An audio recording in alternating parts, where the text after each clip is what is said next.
É possível conciliar vida profissional com chamado missionário? É isso que nós vamos aprender hoje na nossa EBD.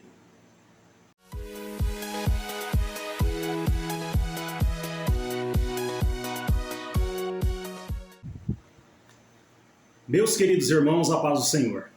Que alegria, né, estarmos aqui hoje para estudarmos a nossa lição 8, que traz o tema Missionários Fazedores de Tenda. Vamos orar ao Senhor para iniciar nossa aula? Senhor Jesus, que alegria, Pai, estar aqui com meus amados irmãos. Podemos estudar mais uma lição, Pai. Senhor Jesus, pedimos a Ti que o Senhor nos dê graça, abra o nosso entendimento, discernimento, para entendermos essa lição tão importante, Pai. Abençoe cada inscrito, cada irmão que assiste essa aula.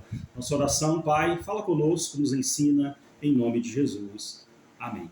Queridos, hoje nós estamos, você está, né? Quero te dar um bem-vindo, você está no canal Evangelista Marcos Henrique, EBD e Pregações. Se inscreva no canal, compartilhe, deixe seu comentário, tá? Se esse canal já está sendo bênção para você, você é muito bem-vindo aqui. Queridos, hoje nós estamos aqui para a lição de número 8, Missionários Fazedores de Tendas. Olha só, é preciso abandonar a vocação profissional para exercer o chamado missionário? Existe só um tipo de chamado missionário? Nós vamos aprender essas coisas hoje aqui na nossa EBD. A nossa introdução diz assim, queridos. Olha só, nesta lição estudaremos mais um pouco sobre a vida do missionário Paulo e como este, por vezes, exercia a sua profissão e anunciava as boas novas de Cristo. Então, assim, irmão, Paulo, ele viveu, né, de forma integral do ministério, depois de um período da sua vida, mas por um tempo ele abriu mão desse sustento. Eu vou explicar para vocês por que ele abriu mão desse sustento. Vale destacar que o foco do apóstolo não era seu ofício de fazer tendas, mas sim a pregação do evangelho, todavia por uma questão cultural, que eu vou te explicar depois, e para que não houvesse impedimento algum ao evangelho que pregava, em certos momentos exerceu sua profissão. Qual era a profissão do apóstolo Paulo? Fazer tendas. Letra C. Na lição de hoje, veremos o trabalho como uma oportunidade para se fazer missões. Aliás, tudo o que fazemos, podemos fazê-lo para a glória de Deus. Nosso trabalho, nosso chamado, né, ministerial, tudo que a gente faz deve ser para a glória de Deus, meus irmãos.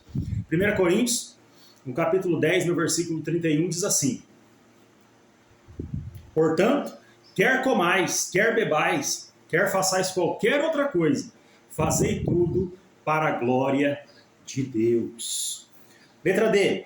Até que ponto, queridos, vida profissional e o chamado missionário podem e devem se encontrar para a glória de Deus? Porque o nosso chamado e a nossa vida profissional, eles podem e devem se encontrar sim. Por quê? Pois a vida cristã deve ser desenvolvida em todas as áreas da nossa vida. Nós cristãos, queridos, não podemos dizer, aqui na vida secular eu sou de uma forma, na igreja eu sou de outra. Não. Em todo lugar, em todo tempo, nós devemos ser servos de Cristo Jesus. Nós tememos o nome do Senhor em qualquer lugar. O ponto 1 da nossa lição, a primeira parte da lição, diz assim, não é?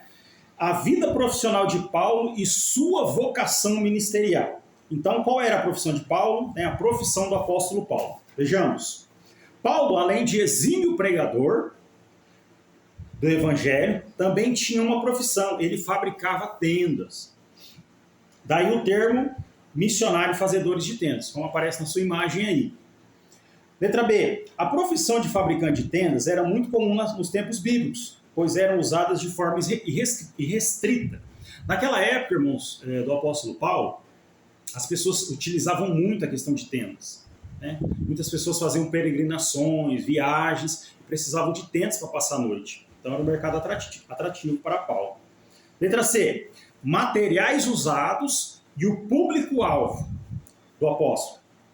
Olha só, usavam peles para fazer as tendas, né? Usavam peles de camelo ou cabra, couro de animais e tecidos de linho. Paulo vendia as tendas aos viajantes e também possivelmente fabricava toldos de linho usados nas casas para se fazer sombra. Além de vender as tendas para os viajantes, irmãos, Paulo também usava o linho para fazer espécie de toldos, né? De tendas como toldos ali, para colocar nas casas naquela época, devido ao calor muito forte que fazia. Letra D. Paulo conheceu um casal de crentes abençoados, né, que se chamavam Priscila e Áquila, que possuíam a mesma profissão do apóstolo Paulo, fazedores de tendas, conforme Atos 18, do 1 ao 3. Letra E. Priscila e Áquila amavam profundamente o apóstolo Paulo. É interessante a gente dizer, irmãos, que a gente precisa mais de casais como Priscila e Áquila. A palavra do Senhor diz em Romanos 16, versículo 3 ao 5, que eles amavam tanto o apóstolo Paulo, irmãos, a ponto de arriscarem a própria vida pelo apóstolo. Né? Pessoas que amam realmente os missionários, companheirismo em missões, companheirismo na obra de Deus. A gente precisa mais disso. Ponto 2 da lição, a primeira parte, ponto 2, né? Como o apóstolo Paulo conjugava vida profissional e material. Como ele fazia isso? A tradição judaica exigia que os mestres religiosos, a tradição judaica, tá, queridos? Não que a palavra de Deus diz isso. Exigia que os mestres religiosos oferecessem gratuitamente os seus serviços espirituais. E cada rabino tinha que aprender uma profissão para se sustentar. Por que eles faziam isso? Por que tinha essa tradição? Eles mantinham esse costume para evitar que houvessem rabinos aproveitadores no meio do povo. Ou seja, cada rabino, cada mestre em Israel, era um costume que eles tinham que ter a sua própria profissão. Para que não houvesse alguma desculpa, né, de que uma vez que ele era um ministro, um pregador da palavra, ou um ensinador em Israel, ele pudesse extorquir o povo por isso. De certa forma, era um bom costume. Os rabinos diziam assim, letra B, quem não ensina um ofício a seu filho é como se o tivesse criado para ser um ladrão. Eles levavam tão a sério essa questão, irmãos, da criança aprender um ofício, uma profissão, e de um homem formar ter essa profissão, lógico, né? Que eles ensinavam até assim, até chegavam a dizer assim, olha, quem criou um filho, quem teve um filho e não ensina ele para um ofício, na verdade criou um ladrão. Letra C. Paulo procurava instruir com cautela a igreja sobre o seu direito de ser sustentado pela mesa, porque tinha essa cultura na época entre os judeus. Mas Paulo ele procurava instruir a igreja, que ele tinha direito de ser sustentado pela mesa. Ora, vejamos, irmãos, 1 Coríntios, capítulo 9, versículo 11. Acompanhe comigo, por favor. 1 Coríntios, capítulo 9, versículo 11 ao 14. Vamos ler aqui.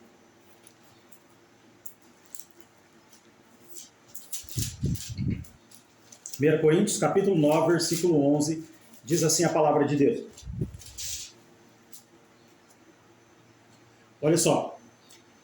Se nós vos anunciamos ou semeamos as coisas espirituais, será muito que de vós recolhamos as carnais? Os carnais aqui, a ideia é recolhemos de vós as coisas comuns, o alimento, né? A provisão.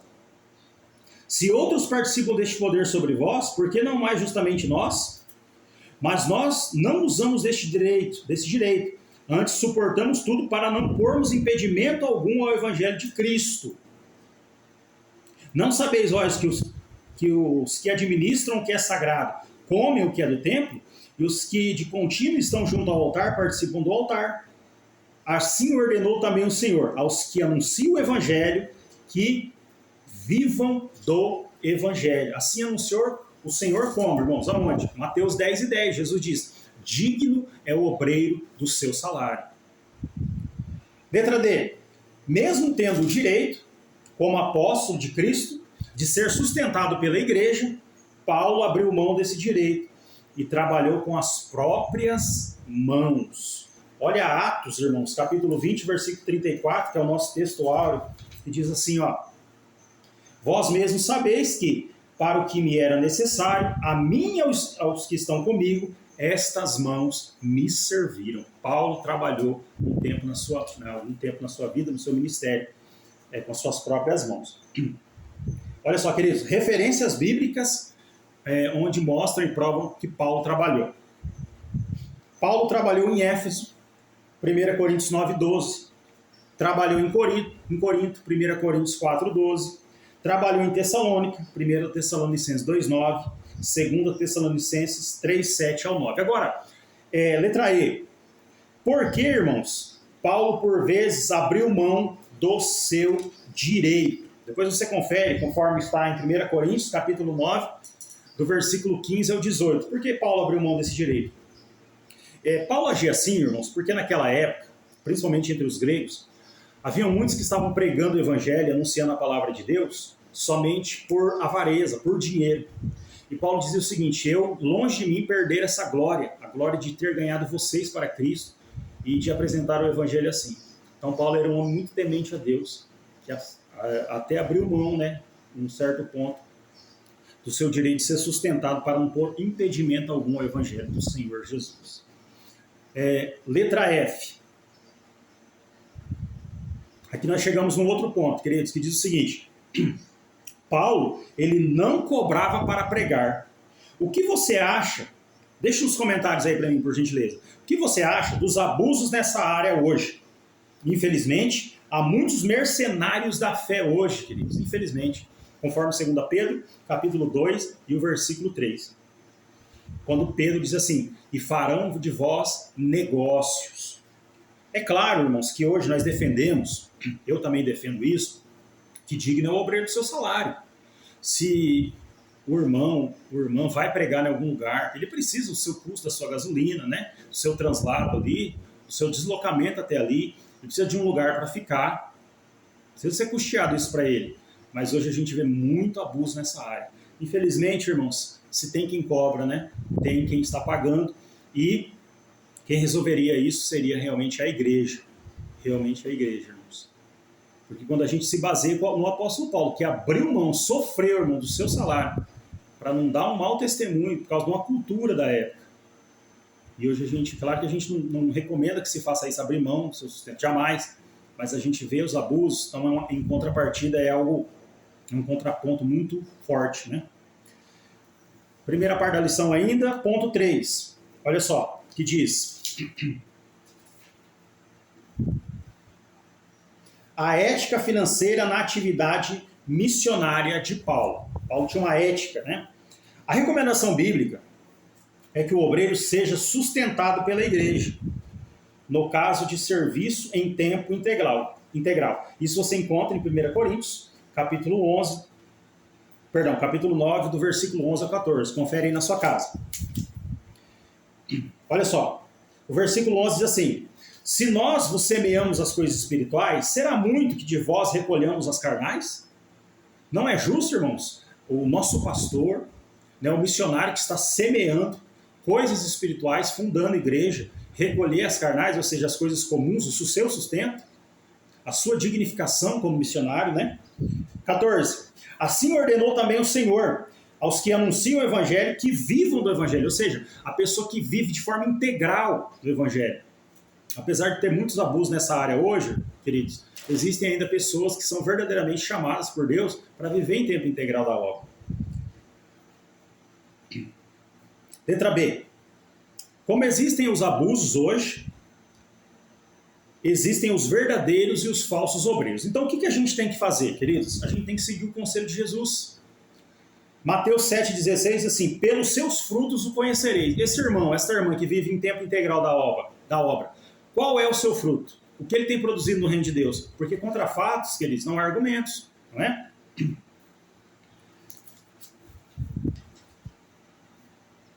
Letra C. É preciso ensinar adequadamente os cristãos sobre o valor da contribuição, como forma de honrar a Deus e sua obra, e assim não privar os crentes das ricas bênçãos de ser um cristão generoso. Sabe por que a gente precisa ensinar a igreja, irmão?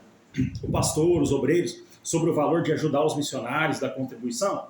Porque se a gente não ensinar, a gente vai estar privando eles das bênçãos espirituais e materiais daquele que é generoso. Olha Filipenses 4,17.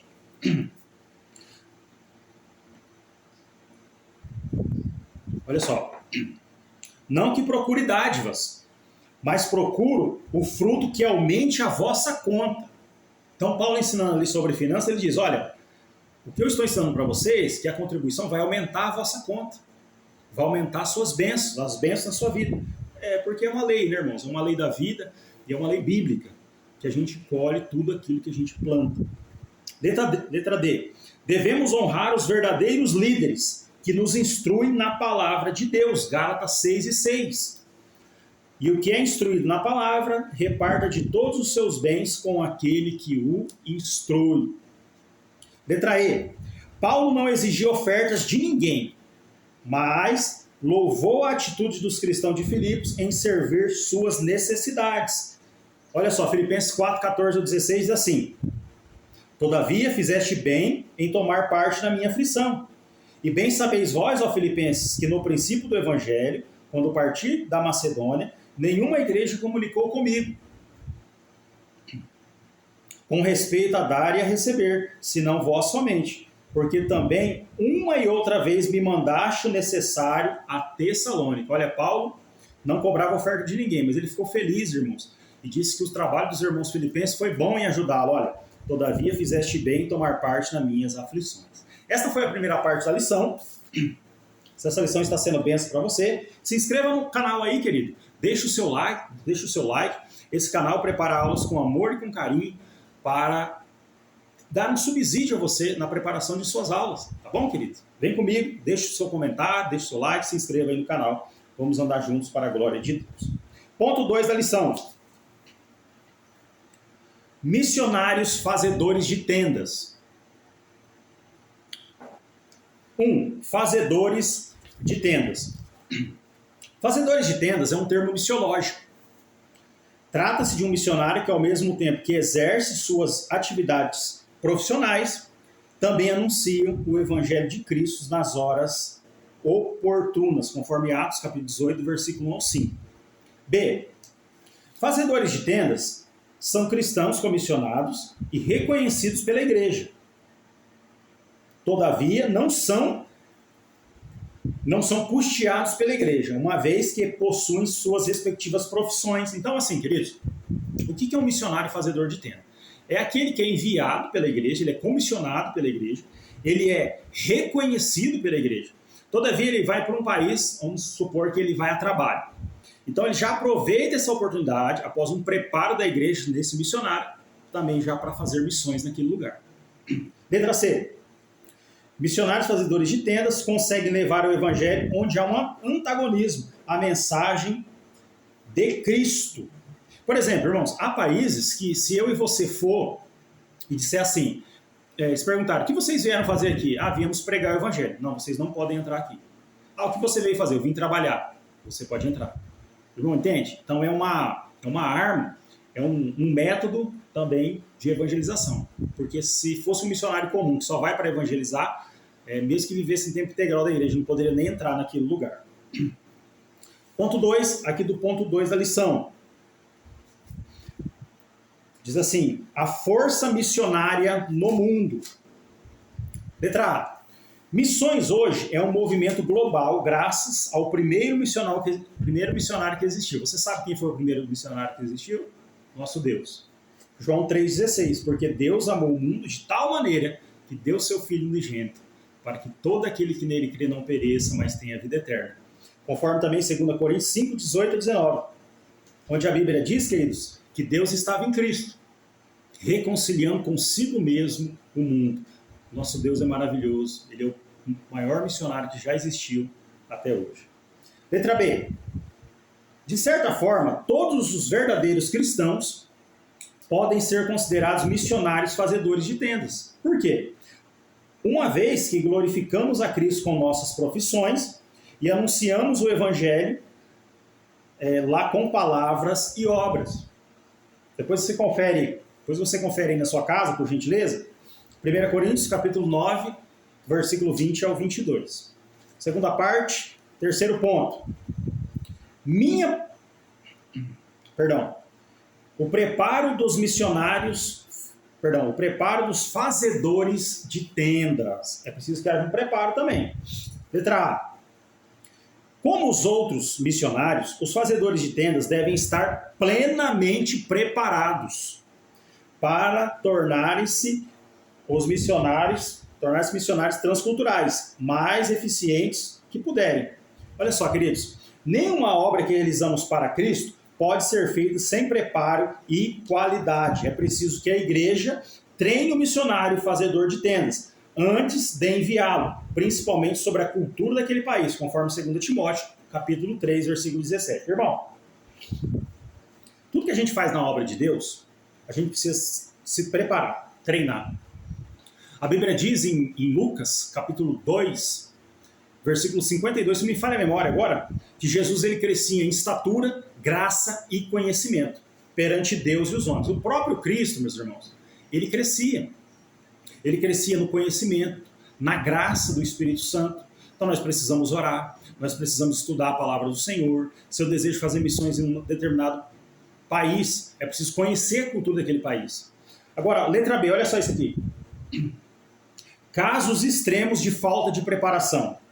Olha só, orar em voz alta em hospitais é um exemplo. Por exemplo, a pessoa quer fazer missões em hospitais.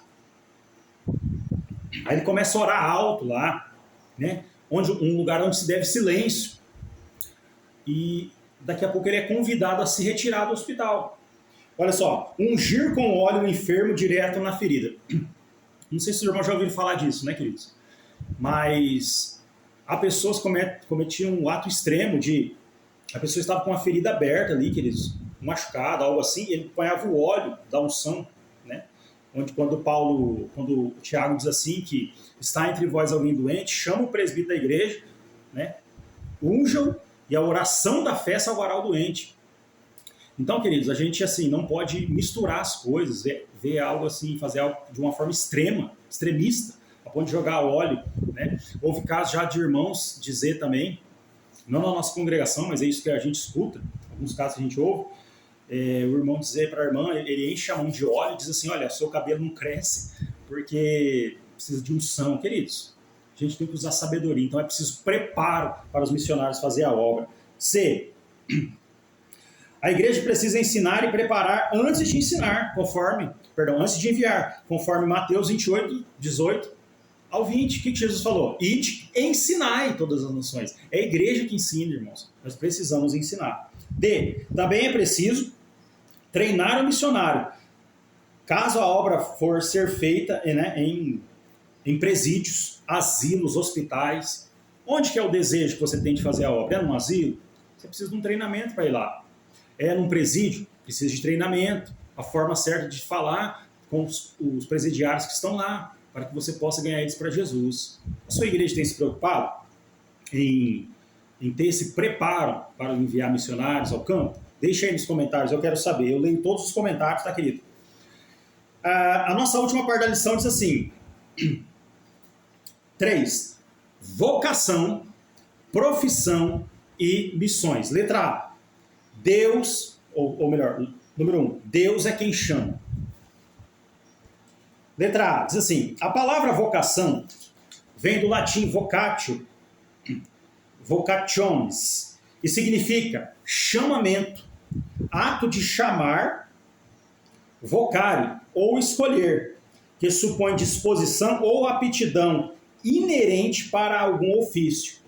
Irmãos, aqui é um ponto muito importante. Deus é quem nos chama.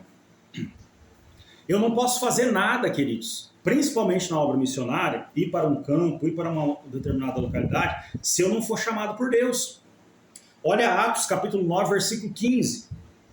Disse-lhes, porém, o Senhor: vai, porque este é para mim um vaso escolhido, falando do apóstolo Paulo. Ananias estava relutante de ir lá para pregar para Paulo, né? Porque Paulo estava perseguindo a igreja. Mas ele já estava ali convertido, Paulo, né? Ele já havia tido um encontro com Cristo. E o que a palavra diz? Vai, porque ele é um vaso escolhido para mim. Romanos 1, versículo 1, olha. Olha o que Paulo diz. Paulo, servo de Jesus Cristo, chamado para apóstolo, separado para o evangelho de Deus. Olha o que Paulo está dizendo, irmãos. Paulo, servo de Jesus, chamado, ele não se chamou, ele foi chamado, ele foi separado, ele não se separou, ele foi separado para o evangelho de Cristo, ou o evangelho de Deus. Letra B. Para nós cristãos, quem vocaciona, obviamente, é Deus. Ele mesmo em quem capacita e comissiona cada um para uma determinada missão no mundo. Lembra de Jeremias, Jeremias capítulo 1, versículo 5, lembra que o Senhor Deus fala para ele? Antes que eu te formasse no ventre, Jeremias, eu te conheci. E antes que saísse da madre, te santifiquei e as nações te dei por profeta. Glórias a Deus. Escute isso, letra C. Nunca queira uma posição na vida secular ou na vida ministerial, né, espiritual, que Deus não quer para você, pois você se frustrará. Irmãos, quando a gente está exercendo aquilo que Deus nos chamou para fazer, a gente faz isso de forma natural. E a gente vai ser bem sucedido no que faz se ficarmos na presença de Deus. A igreja vai reconhecer. Se Deus te chamou para ensinar, para dar aula na escola dominical, não se preocupe, Ele te deu essa aptidão. Você vai ser reconhecido. As pessoas vão perceber que Deus chamou para o ensino. Mas a gente precisa seguir a vontade e a orientação do Senhor. 2. Exercendo a vocação. Aqui a gente continua falando sobre um pouquinho mais sobre esse mesmo assunto. Olha só. Olha que coisa linda. Quando respondemos de forma prática a esse chamado, colocando em execução a nossa vocação, encontramos nosso propósito. Glórias a Deus. Irmãos, a gente não pode responder a nossa vocação só com palavras. Tem o eis-me aqui que dizemos para Cristo, mas nós precisamos dizer também, responder de forma prática, fazendo a obra. Se a gente fizer isso, a gente vai encontrar o nosso propósito, a nossa satisfação em Deus, irmãos. Glórias a Deus por isso. Que coisa linda. Depois você lê 1 Coríntios, capítulo 9, do 16, versículo 16 ao 19. B. Você já encontrou, fala para mim nos comentários, você já encontrou o propósito que o Senhor tem para você nessa terra? A sua vocação? 1 Coríntios, capítulo 12, versículo 18 diz assim: mas agora Deus colocou os membros no corpo de Cristo, cada um deles como quis. Deus tem uma posição para você, tem um chamado específico. Não queira fazer o que Ele não tem para ti. Tá bom, querido? Letra C. Deus te deu uma vocação. Exerça essa vocação da melhor forma possível. Faça o seu melhor para Deus. Faça com amor, irmãos, com vontade. Pois através dela, o nome de Jesus, ou o nome de Jesus, do Senhor Jesus, o nome do nosso Deus, será glorificado através da sua vida. Terceiro ponto. Olha só, essa terceira parte da lição. 3. Minha profissão, meu campo missionário. Somos todos vocacionados para servir a Cristo. Olha só, Deus colocou cada um no corpo, cada membro do corpo de Cristo como Ele quis. Deus não esqueceu de ninguém. Cada um Ele deu uma função. Ele deu um talento, uma aptidão. Olha aqui, querido. Sempre que Paulo fala sobre a igreja, ele sempre usa o plural. Nós, nos, temos, somos, vós, sois. Queridos, todos nós temos algo de Cristo na nossa vida. Você deve usar também suas aptidões fora da igreja como sua profissão e através da mesma ser uma verdadeira testemunha de Jesus Cristo. A maneira que desempenhamos a nossa profissão secular, nós também glorificamos a Deus, irmãos. Sabia? Você vê, essa questão de aptidão, irmãos, não é só no reino de Deus, na igreja, né? Que Deus chamou um para pastor, outro para evangelista, diácono, líderes, né? Isso é lá fora também. A profissão que você tem, seja pedreiro, seja médico, seja vendedor, isso é uma aptidão que Deus te deu. Você realmente está exercendo na vida secular algo que Deus te deu? Ou você está exercendo só por uma questão financeira? Você vai se frustrar. Você não vai trabalhar com alegria. Então procure ver, perceber naquilo que você é bom, aquilo que Deus já te deu uma aptidão para você fazer. Ok? Aquilo que Deus já capacitou você. Porque daí você vai fazer com alegria e com satisfação. Letra C. Sigamos o exemplo do apóstolo Paulo. Momento, querido. Está bem quente aqui na nossa cidade hoje. E aí a gente tem que ficar usando o lenço, né? Sigamos o exemplo do apóstolo Paulo, que mesmo tendo o direito de ser sustentado pela igreja, abriu mão desse direito, trabalhando e ao mesmo tempo anunciava o evangelho. É claro que eu já expliquei para você, né, irmãos? Paulo abriu mão por causa de um contexto social daquela época. Não que você vive em tempo integral, né, da obra hoje, você deve abrir mão do seu sustento. Isso já é algo para você poder trabalhar da melhor forma, de forma integral. Mas o ensinamento que eu quero terminar essa lição para os irmãos é o seguinte: Paulo, apesar de ser um missionário, ele também glorificou a Deus com a sua profissão, ele fazia tendas. Vamos glorificar, irmãos, também ao Senhor com as nossas profissões, seja ela dentista, né, médico, vendedor, como eu já falei, pedreiro, né, azulejista, tantas profissões que há, funcionários públicos. E se a gente fazer o melhor, querido, ali, na nossa profissão, temendo a Deus a cada dia, nós vamos glorificar o nome do Senhor e podemos ganhar almas, porque a nossa profissão também é o nosso campo missionário. Deus nos chamou a todos para estar de forma integral na obra, mas eu posso estar de forma parcial, exercendo a minha profissão secular e também glorificando e ganhando almas para o Senhor Jesus. Queridos, essa foi a nossa lição de hoje, né? Depois você lê na sua casa, isso que eu acabei de falar, Atos 18, do 1 ao 5. Eu quero agradecer a sua presença comigo, né? As visualizações que está tendo. Nosso canal está começando agora, mas eu creio que o Senhor vai abençoar mais e mais para que a palavra dele chegue em mais e mais locais, tá bom? Curta, compartilhe, se inscreva no canal. Aqui nesse canal você vai encontrar subsídios para a preparação da sua aula, das suas aulas. Deus abençoe você e a sua família, no nome do Senhor Jesus. Amém e amém.